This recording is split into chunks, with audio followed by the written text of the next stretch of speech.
I did want to introduce this other idea that thinking about the apocalypse and the end of the world, which is kind of important in a lot of literature on the apocalypse, is this idea of the hopeful monster. And that the reason the hopeful monster is important is it ties in with the idea of apocalypse, right? So we're imagining this apocalypse not as a boom event.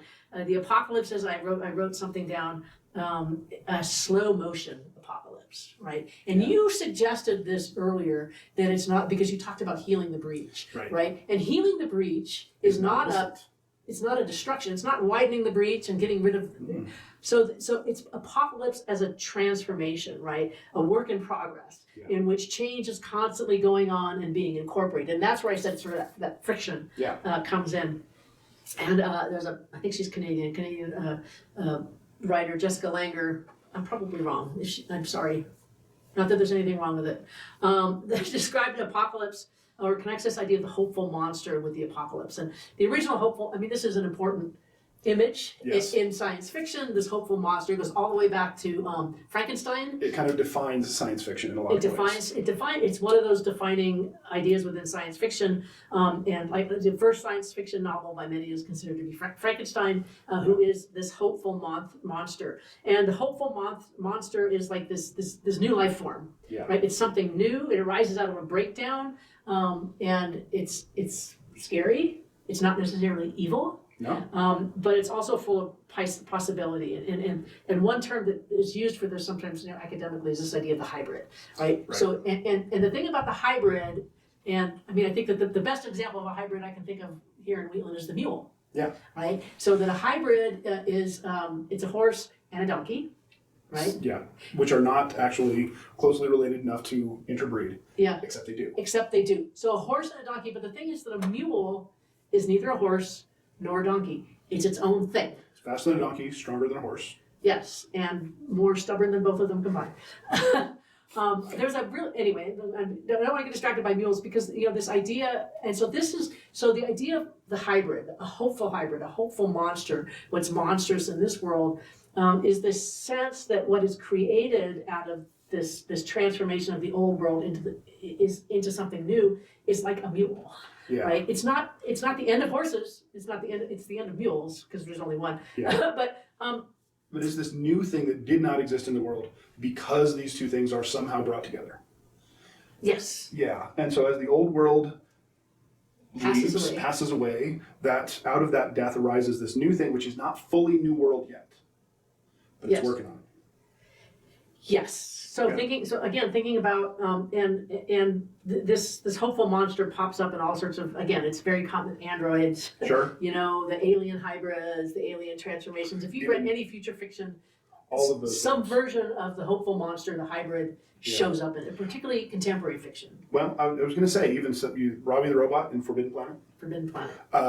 Even the mule in Foundation. Yes.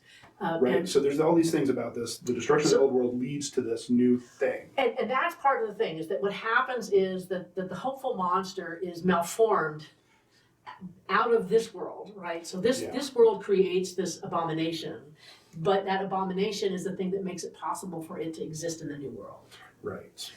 So the hopeful offspring is really kind of the offspring. Hopeful monster is the offspring of the apocalypse, right?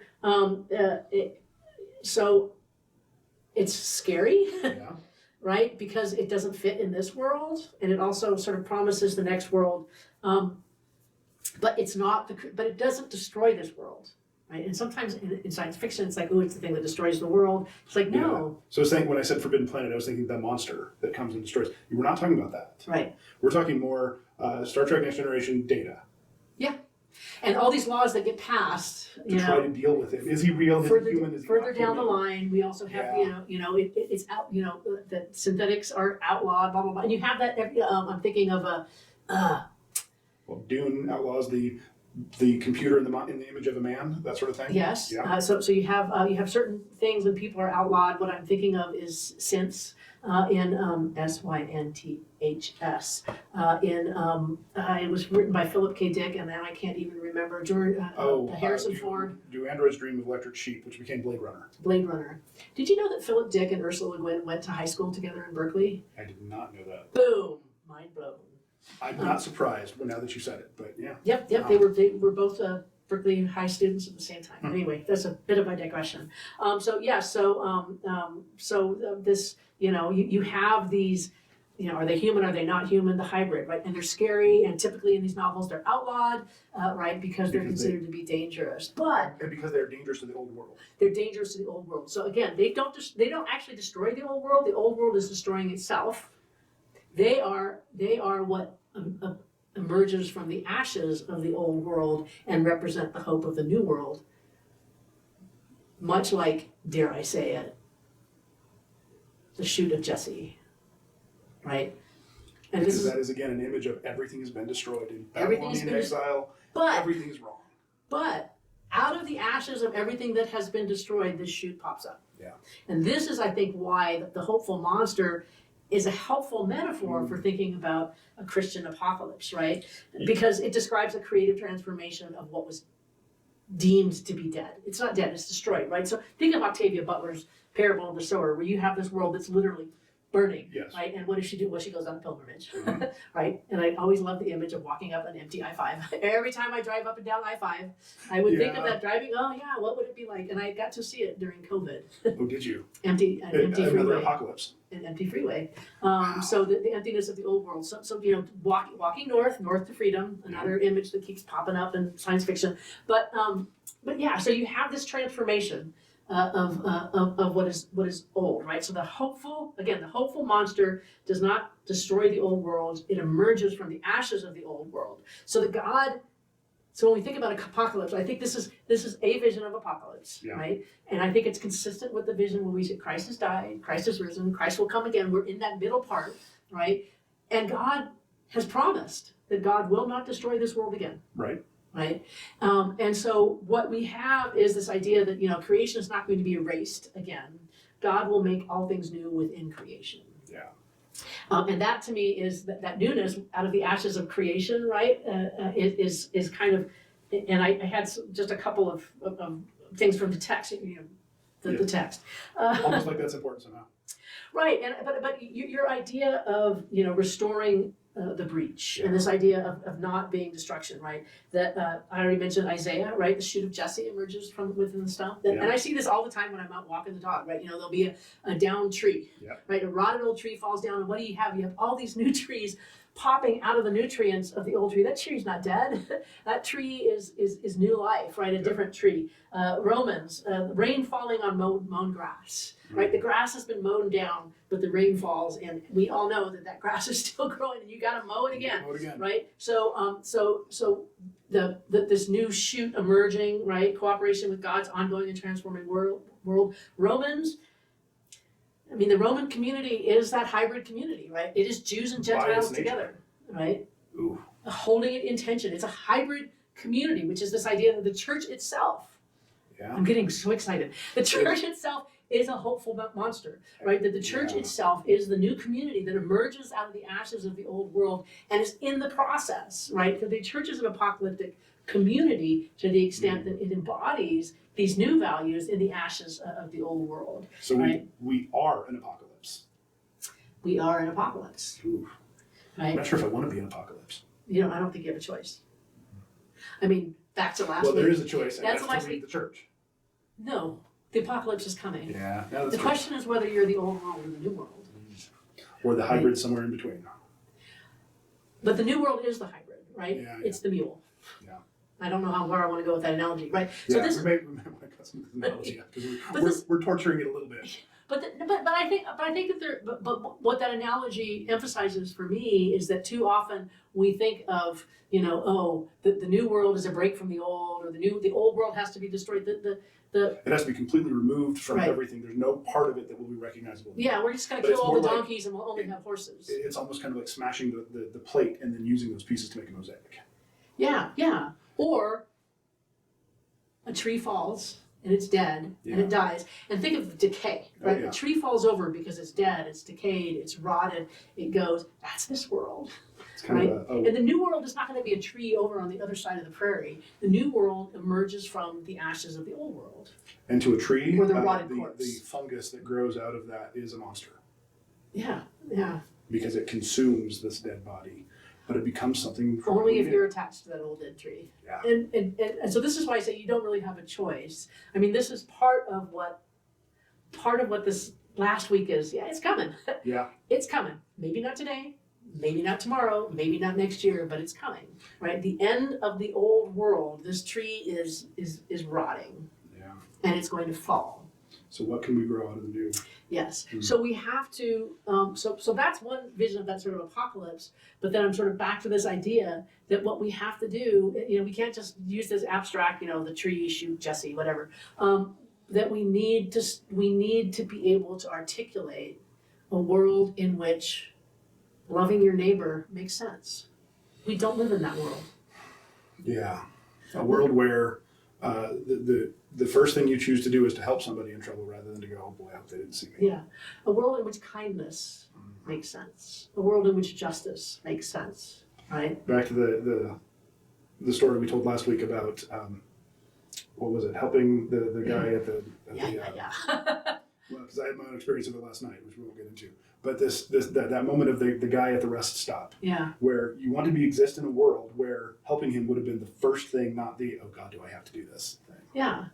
And we don't live in that world because we live in a world in which when you help someone, it can be dangerous. It becomes an attachment.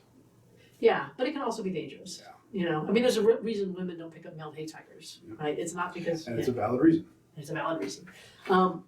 But living in a world in which being kind to your neighbor makes sense. And this is, and I think that we long for that world, which is one of the reasons why I think things like Star Trek, are so compelling. Yeah. Right? Because Star Trek is attempting to describe a world in which certain values make sense. In particular, things like honor and kindness and love and respect. Mutual respect. Yeah. And openness, right? Yeah. A willingness to learn from each other. Yes. Yeah. So this is what John the Baptist shows up and says, time to prepare, get ready. Get ready. And then our job is to try to describe, instead of going, oh my gosh. Get ready is not really enough tools. We need to actually have tools. What are you getting ready for? Mm-hmm. But not just getting ready for, the only way to be hopeful. I think the only way to be hopeful about this new world to come is one, to learn how to let go of this world when you are so comfortable in it. Yep.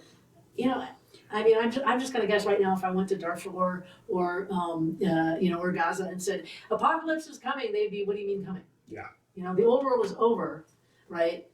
They're looking forward to that hopeful future. It's not gonna get any worse for them. No. Right? For us, we got a whole lot of way to go before we hit bottom. Yeah. Right? Before we're excited about what the end of the world can mean. Yeah. And I think that it is important for the church to articulate that vision. And so one of these tools is these narratives, these stories. Yes. And that story is not just the stories of Star Trek and whatever else. It is the story of the gospel where Jesus goes around and is kind to people. Jesus goes around and helps people. Story. And his disciples in the rest of the story and his apostles continue to do that. Yes. Right? Yes. Into the book of Acts where they start, you need food, here you go. Here you go. We will hold all of our stuff together so that if somebody has a need, we take care of it. We don't worry. New York. Let's not wander too close to that hot wire. Sorry. It's shocking that this is somehow controversial, right? Yeah, it's shocking that the idea that we should care for one another. But again, the reason it's shocking is because we do not live in a world in which being generous and kind to the poor makes sense. We live in a world, right, in which our tax dollars should not go to help children who are starving, right? Because next thing you know, they'll want to eat, right? So we don't live in that world, and we could. We could. The reason we don't live in that world is because we choose not to. Yeah. So we need to reorient our values. We need to do the exercise. And that exercise is speculating. What would it look like to live in that world so that we can then work to make it about, right? Yes. This is the story about, the people who built these electric lights. They went to work in a place built that was lit with candlelight. You have to work in the old world to produce the new world. Yeah, but you have to find, well, this is another distraction, but you do have to, I mean, how, and this is where I'm back to fiction and storytelling, right? Because our capacity, this is back to how do you understand the peace that passes all understanding, right? You tell a story. Yeah. And so let me tell you that story. Here's the 2,000 years story. ago, there was a baby. Yeah. And that baby was born, Under in oppression. Bethlehem. And Yeah. and then go on and we're, here's the Bible, here's the story. Let me read the story about the peace that passes all understanding. And that story is not done. That story lives on today in each community, struggling to embody that thing which is beyond understanding. So we're coming to this conclusion that peace is about embodying the peace that we hope to see. Yes, and the justice that It is we about hope to see. embodying justice. It is not just about understanding it, it's living it. Yes. Oof. Yes. Because otherwise, why would I believe you? Yeah. Because I live in this world. I know that, and I'm constantly muttering under my breath, no good deed goes unpunished. Right? If you open the door for someone, they'll let it slam in your face. Yeah. And they'll get the last piece of bread or whatever. Right? The person that you let in will grab the last thing that you wanted from the store. I know, I'm not gonna let them in. Yeah. I'll blow my way to the front. So, that was this week, and I meant to have next week's handy, but see, you very cleverly have the, So next week is Isaiah 35, which is the royal road. Yep. The dry land shall be glad, the desert shall rejoice and blossom, and the waters breaking forth in the desert. Yes, and then what's our main theme? Our main theme is preparing for the new world. No, that's not right. We'll cut that out. What's the candle? The main theme for next week will be joy, because Joy. third week is always that pink candle. Right. And we can argue whether the other candles are purple or blue, but the third one is pink, It's and pink. it is joy. Which, joy is hard to find in an apocalypse, I think. Let's work on it. We'll talk about that one. What's the candle? The main theme for next week will be joy, because Joy. third week is always that pink candle. Right. And we can argue whether the other candles are purple or blue, but the third one is pink, It's and pink. it is joy. Which, joy is hard to find in an apocalypse, I think. Let's work on it. We'll talk about that one. Next week. Yeah. And outro. All right.